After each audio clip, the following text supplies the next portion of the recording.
Ayaw nga nila tayong papuntahin sa kanila eh. Alam mo namang nandidiri sila sa kalagayan natin. Nakatayo yan dyan kasi naghihintay tawagin. Sige, Mami. Ililak ko na po yung gate para hindi sila makapasok. Hinay-hinay nga lang sa pagkuha ng pagkain. Pwede mo bumalik mamaya ah. Mga patay, gutom na to. Magsilayas nga kayo!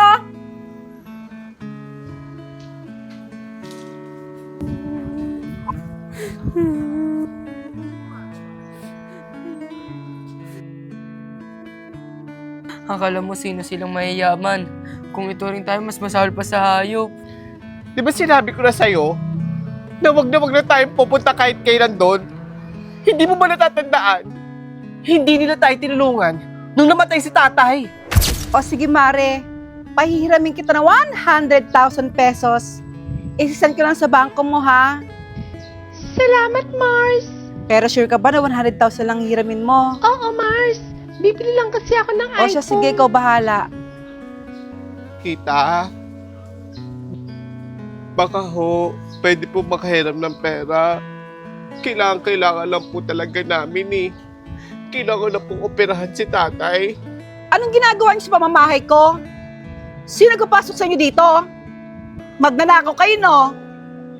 Ang kakapal ng mukha nitong mga to, palibhasa, anak kayo ng isang kawatan. Nako, hindi po tita. Nandito po kami para po manghiram lang po talaga ng pera. Kailangan po kasi talaga namin ng pera, titi. Kailangan na po talaga operahan si tatay. Maawa na po kayo, tita. Hiram? Anong hiram? Bakit? May patago ba yung pamilya niyo sa akin? Wala akong pakialam kahit mamatay ang tatay ninyo. Pero kapatid niyo po si tatay. Sabing alis eh! Guard! Guard! Palisin nyo ang mga to dito! Bakit pinapasok sa pamamahay ko itong mga to?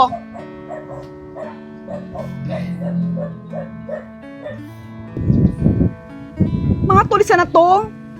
Ang kakapalang muka! Darating ang araw, kuya. Sila naman ang lalapit sa atin.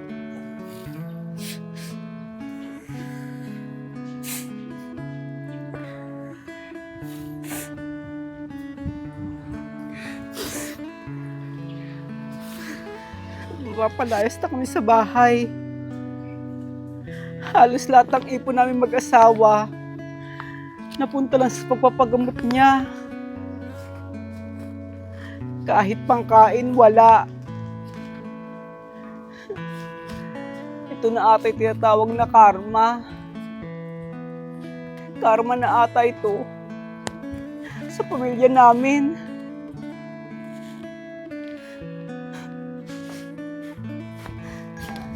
Kuya, matatapos itong bahay na pinapagawa natin. Oo nga eh. Konting-konti na lang, matitirahan na natin to bunso. Mga pamangkin, baka pwede ako makalapit sa inyo. Manghihiram sana ako ng pera. Pag hindi kasi ako napagbayad sa bangko, palalayasin kami. Eh may sakit pa ang tito ninyo.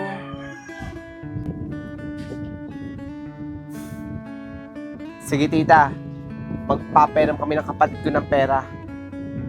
Talaga mga pamangkin? Pero kuya, nakakalimot ka na ba? Nakalimutan mo na ba yung ginawa niya sa atin? Hindi kami nakalimot tita. Pero hindi namin ugali ang ugali ninyo. Kaya kahit labag sa loob namin eh, tutulungan ka namin. Dahil magkaiba tayo ng ugali. Dahil ang ugali nyo, walang kasing sama. Sige na nga, bunso.